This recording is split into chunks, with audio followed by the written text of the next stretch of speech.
Hi, ಮತ್ತೊಂದು ಪ್ರಶ್ನೆ ನಿಮಗಾಗಿ. ಹೋದ ತರಗತಿ ಒಳಗ ಪ್ರಸಿದ್ಧ ಕಣಿವೆಗಳ ಬಗ್ಗೆ ತಿಳ್ಕೊಂಡಿದ್ದೀವ್ರಿ. ಹೇಳಿದ್ದೀರಿ ನಾವು ಪದೇ ಪದೇ ರಿಪೀಟ್ ಆಗ್ತಕ್ಕಂತ ಪ್ರಶ್ನೆ ಯಾವ್ದಪ್ಪ ಅಂತಂದ್ರ ಈ ಕಣಿವೆಗಳು ರೀ. ಕಣಿವೆ ಯಾವ್ದಪ್ಪ ಅಂತಂದ್ರ ಕೆಸೆಟ್ 2024ರಲ್ಲಿ ನಡೆದಂತಹ ಸಾಮಾನ್ಯ ಜ್ಞಾನ ಜನರಲ್ ನಾಲೆಜ್ ದಲ್ಲಿ ನಡೆದಂತ ಒಂದು ಪ್ರಶ್ನೆ. ಆ ಪ್ರಶ್ನೆ ಯಾವ್ದನ್ನ ನೋಡ್ಕೊಂಡ್ರಿ, ಅದು ಯಾವ್ದಪ್ಪ ಅಂದ್ರೆ ಪ್ರಶ್ನೆ ಸಂಖ್ಯೆ 4, ಹೊಂದಿಸಿ ಬರೆಯಿರಿ. List 1, list 2. ಲಿಸ್ಟ್ 1ರಲ್ಲಿ ಏನಪ್ಪಾ ಅಂದ್ರ ಒಂದನೇದ್ದು ಸೈಲೆಂಟ್ ವ್ಯಾಲಿ, ಎರಡನೇದ್ದು ಅಪ್ಪಿಕೋ ಚಳವಳಿ, ಮೂರನೇದ್ದು ಚಿಪ್ಕೋ ಚಳವಳಿ, ನಾಲ್ಕನೇದ್ದು ಸರ್ದಾರ ಸರೋವರ. ಇದು ಲಿಸ್ಟ್ 1 ಆದ್ರೆ ಲಿಸ್ಟ್ 2ರಲ್ಲಿ ಏನಪ್ಪಾ ಅಂದ್ರ A Karnataka, B Madhya Pradesh, C Kerala, D Uttar Pradesh UP. ಈ ರೀತಿ ಪ್ರಶ್ನೆ ಕೇಳಿದಾರ. ಹಾಗಾದ್ರೆ ಇದಕ್ಕೆ ಉತ್ತರ ಯಾವ್ದನ್ನ ನೋಡ್ಕೊಂಡೇನ್ರಿ? ಎಸ್, ನಾವು ಮೊದಲನೇದಾಗಿ ಇಲ್ಲಿ ಆಯ್ಕೆಗಳು ಕೊಟ್ಟಿದ್ದಾರೆ, ನೋಡ್ಕೋಬೇಕು ಆಯ್ಕೆಗಳನ್ನ.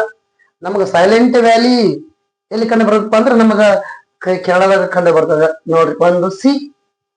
ಹಾಗಾದ್ರೆ ನೋಡ್ಕೊಂಡ್ಬಿಡ್ತೀರಿ ನಾವು ಪಟ್ನ.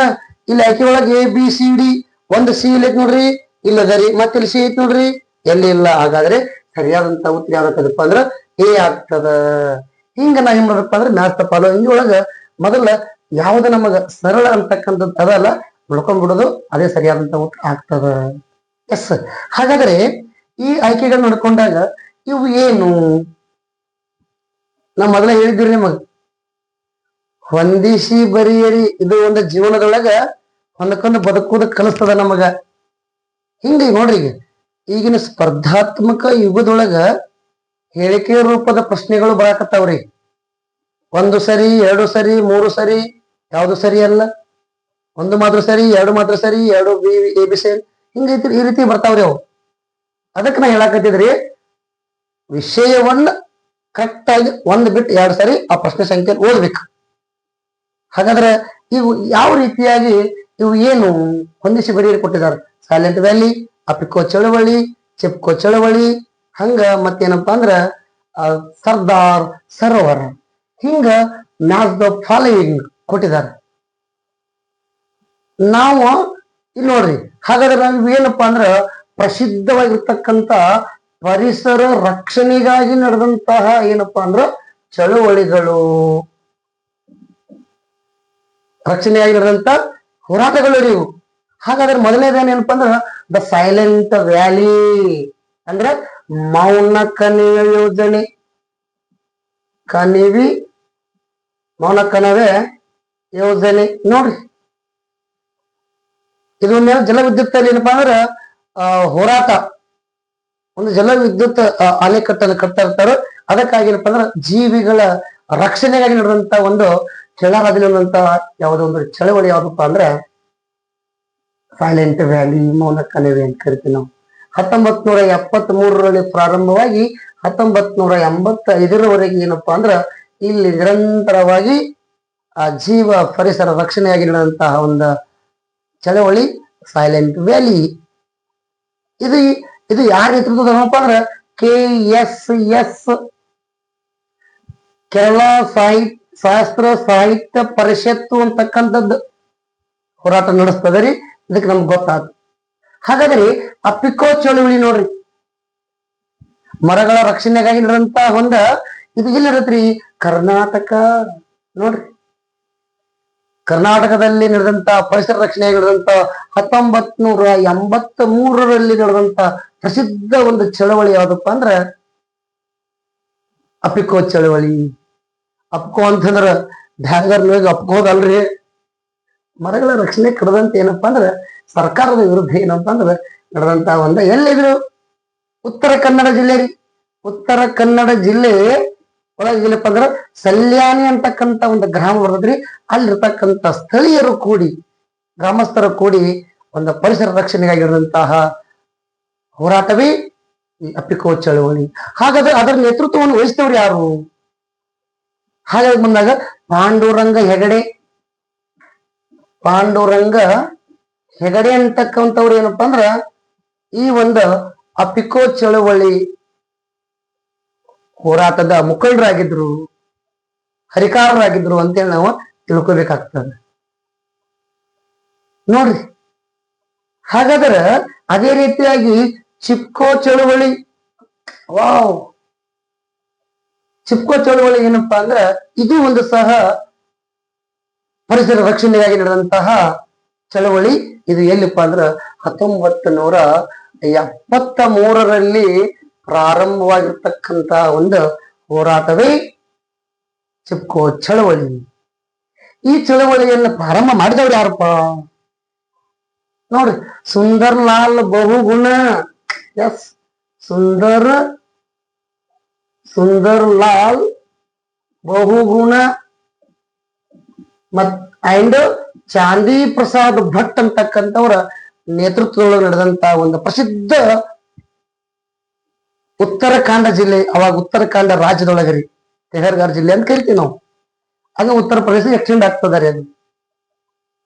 ನೋಡ್ರಿ, ಈ ಒಂದು ಯಾರ್ಯಾರಪ್ಪ ಅಂತಂದ್ರ ಸುಂದರ್ಲಾಲ್ ಬಹುಗುಣ ಮತ್ತ ಚಾಂದಿ ಪ್ರಸಾದ್ ಭಟ್ ಅವರ ನೇತೃತ್ವದಲ್ಲಿ ನಡೆದಂತ ಒಂದು ಚಳವಳಿ ಯಾವ್ದಪ್ಪ ಅಂದ್ರ ಅಪ್ಪಿಕೋ ಅಲ್ಲರಿ ಚಿಪ್ಪಿಕೋ. ಆ ಚಿಪ್ಕೋ ಮಾದರಿಯಲ್ಲಿರುವಂತ ಚಳವಳಿನ ನಮ್ಮ ಕರ್ನಾಟಕದೊಳಗ ಅಪ್ಪಿಕೋ ಚಳವಳಿ ಆಗ್ತದ. ಇದು ನಮಗೆ ಸ್ಪಷ್ಟವಾಗಿ ಅರ್ಥ ಇರಬೇಕು, ತಿಳ್ಕೊಂಡಿರ್ಬೇಕು, ಅರ್ಥ ಮಾಡ್ಕೊಂಡಿರ್ಬೇಕು. ಹಾಗಾದ್ರೆ ಚಿಪ್ಕೋ ಚಳವಳಿ ಏನ್ ಇರ್ತಿತ್ತಪ್ಪ ಅಂತಂದ್ರ ನೋಡ್ರಿ, ಇಲ್ಲಿ UP ಕೊಟ್ಟಿದ್ದಾರೆ. ಅಂದ್ರ ಉತ್ತರಾಖಂಡ ಜಿಲ್ಲೆ ಒಳಗೆ ಸ್ಟಾರ್ಟ್ ಆಗಿ ಇಲ್ಲಿ ಉತ್ತರ ಪ್ರದೇಶದೊಳಗೆ ಎಕ್ಸ್ಟೆಂಡ್ ಹಾಕೊಂತ ಹೋಗ್ತದಾರಿ, ವಿಸ್ತಾರ ಹಾಕೊಂತ ಹೋಗ್ತದಾರಿ. ಹಾಗಾದ್ರೆ ನಂತರ ಇನ್ನೊಂದು ಕೇಳಿದಾರೆ 4ನೇ ನೋಡಿ, ಇಲ್ಲಿ ಸರ್ದಾರ್ ಸರೋವರ. ನಮ್ಗೆ ಸರ್ದಾರ್ ಸರೋವರ ಅಂದ ಕೊಳ್ಳಿನ ನೆನಪಾಗೋದು ಯಾವ್ದಪ್ಪ ಅಂದ್ರ ಗುಜರಾತ್. ಸರ್ದಾರ್ ವಲ್ಲಭಾಯಿ ಪಟೇಲ್ ಅವರ ಎತ್ತರವಾದ ಪ್ರತಿಮೆ ಅದ.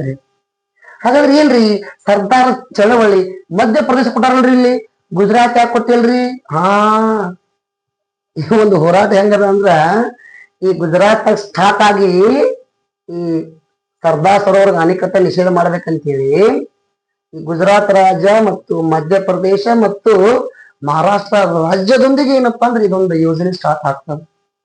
ಅಲ್ಲಿ ನಡೆದಂತಹ ಒಂದು ಪ್ರಸಿದ್ಧ ಈ ಸರ್ದಾರ್ ಅಣೆಕಟ್ಟಿಗೆ ನಡೆದಂತಹ ಸರೋವರಕ್ಕೆ ಏನಪ್ಪ ಅಂದ್ರೆ ನರ್ಮದಾ ಬಚಾವೋ. ನರ್ಮದಾ ಬಚಾವೋ ರೀ, ನರ್ಮದಾ ಬಚಾವೋ ಚಳವಳಿ ಅಂತ ನೋಡ್ರಿ. ಆ ನರ್ಮದಾ ಬಚಾವೋ ಚಳವಳಿಯನ್ನು ಪ್ರಾರಂಭ ಮಾಡಿದವರು ಯಾರು? ಮೇಧಾ ಪಾಟ್ಕರ್. ಮೇಧಾ ಪಾಟ್ಕರ್ ನೋಡ್ರಿ, ಮೇಧಾ ಪಾಟ್ಕರ್ ಮತ್ತು ಬಾಬಾ ಆಮ್ಟೆ ಅಂತಕ್ಕಂಥ ಪ್ರಸಿದ್ಧ ಪರಿಸರವಾದಿಗಳು ಏನಪ್ಪಾ ಅಂದ್ರೆ ಈ ಒಂದು ನರ್ಮದಾ ಬಚಾವೋ ಅಂತಕ್ಕಂಥದ್ದ ಗುಜರಾತ್ ಒಳಗೆ ಪ್ರಾರಂಭ ಮಾಡಿದ್ರು. ನಂತರ ಉತ್ತರ ಪ್ರದೇಶಕ್ಕೆ ಅದಕ್ಕೆ ಏನಪ್ಪಾ ಅಂದ್ರೆ ವಿಸ್ತಾರಕ್ಕಂತ ಹೋತು, ಮಹಾರಾಷ್ಟ್ರಕ್ಕೂ ಹೋತು.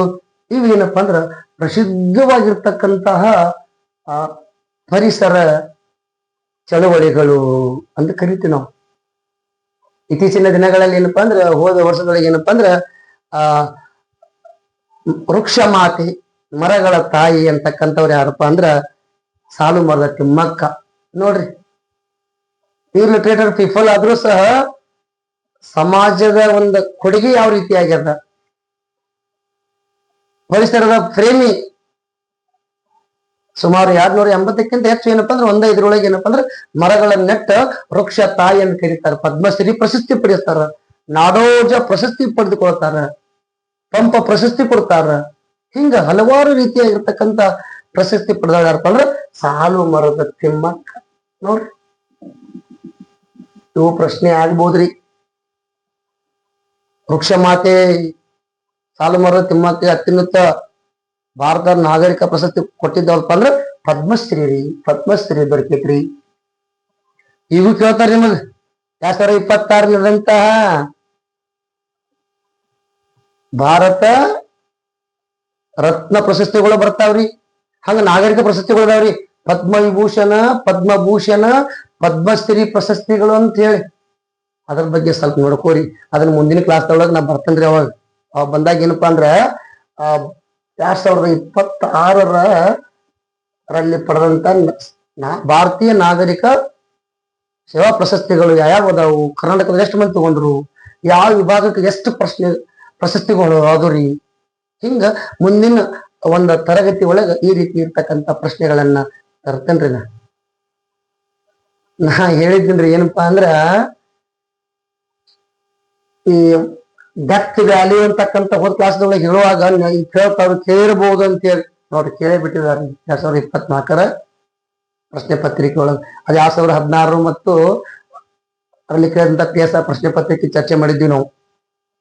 ಹಿಂಗ ನಾವ್ ಏನ್ ಮಾಡ್ಬೇಕಪ್ಪ ಅಂತಂದ್ರ ಒಂದೊಂದು ಏನಪ್ಪಾ ಅಂದ್ರ ಪ್ರಶ್ನೆಗಳನ್ನ ಆಯ್ಕೆಗಳನ್ನ ಸರಿಯಾಗಿ ಸ್ಪಷ್ಟವಾಗಿ ವಿಶ್ಲೇಷಣೆ ಮಾಡ್ಕೊಂತ ಹೋದ್ರ ನಮ್ಗೆ ಅರ್ಥ ಆಗ್ತದ.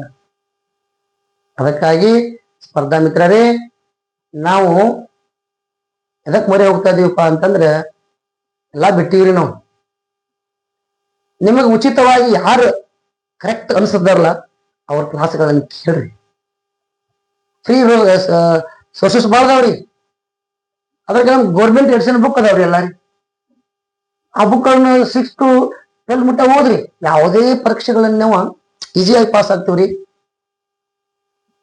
ನಾವು ಬಿಟ್ಟುಕೊಂಡು ವಾಟ್ಸಾಪ್ ನೋಡೋದು, ಫೇಸ್ಬುಕ್ ನೋಡೋದು, ಇನ್ಸ್ಟಾಗ್ರಾಮ್ ಎಲ್ಲ ನೋಡೋದು ನೋಡ್ರಿ ಬೇಡ ನಂಗಿಲ್ಲ. ಇನ್ಸ್ಟಾಗ್ರಾಮ್ದಾಗ ಯಾವ ನಮಗ ಸ್ಪರ್ಧಾತ್ಮಕ ಯುವಕ ಉಪಯೋಗ ಆಗ್ತಾವ ಅಂತ ನೋಡ್ರಿ. ಯೂಟ್ಯೂಬ್ದಾಗ ನಮ್ಗೆ ಯಾವ ಸರ್ಗಳು ಯಾರು ನಮ್ಗೆ ಉಪಯುಕ್ತ ಎಲ್ಲ ನೋಡ್ರಿ. ಅವ್ರು ನೋಡ್ಬಾರ್ದು ಇವ್ರು ನೋಡ್ಬಾರ್ದು ಏನ್ ಬೇಡ.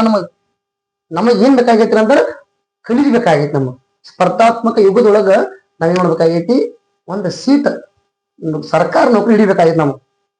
ನಮ್ಮ ತಂದೆ ತಾಯಿ ಆಸೆ ನೆರವೇರಿಸ್ಬೇಕಾಗಿತ್ರಿ. ಇಂಥವೆಲ್ಲ ಇರ್ತಾವ್ರಿ ನಮಗ್. ನೀವು ಕೊನೆಯದಾಗ ಒಂದು ಮಾತು ಹೇಳ್ತೀನಿ ನಾ, ಇದಿರ್ಲಿ ಪ್ರಶ್ನೆ ಎಲ್ಲ ಅದ ಬರೋಬ್ಬರಿ ಅದರಿ, ಅರ್ಥ ಆಗೈತೆ ಅನ್ಕೋತೀನಿ.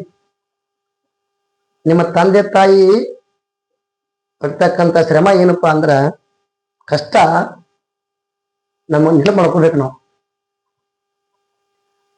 ಯಾಕೆ ನೆನಪು ಮಾಡ್ಕೋಬೇಕಂದ್ರ ಎಲ್ಲೋ ಹಳ್ಳಿಯಲ್ಲಿ ಇರ್ತಾರ ಪಾಪ, ಎಲ್ಲೋ ಕೂಲಿ ಮಾಡ್ಕೊಂಡು ಹೊಲದಾಗ ದುಡುದು ನಿಮ್ಗ ಓದಾಕ ಧಾರವಾಡ, ಬೆಂಗಳೂರ, ಬಿಜಾಪುರ ಇಂಥ ಇಲ್ಲ ಕಡೆ ಪಿಜ್ಜಾಗಿಟ್ಟು ಕೋಚಿಂಗ್ ಕೊಡಿಸ್ತಾ ಇರ್ತಾರ. ನೀವ್ ಏನೋ ಮಾಡ್ರಿ. ಯಾವುದೇ ಒಂದು ಕಾರ್ಯವನ್ನ ಮಾಡ್ಬೇಕಂದ್ರ ಮೊದಲು ನಿನ್ನ ಮನೆ ಕಡೆ ಸ್ವಲ್ಪ ಪರಿಸ್ಥಿತಿ ನೋಡ್ಕೊಂಡು ಮುಂದಿನ ಹೆಜ್ಜೆ ಇಡ ನೋಡ್ರಿ. ಮುಂದೆ ಸಕ್ಸಸ್ ಕಾಣ್ಲೇಬೇಕ.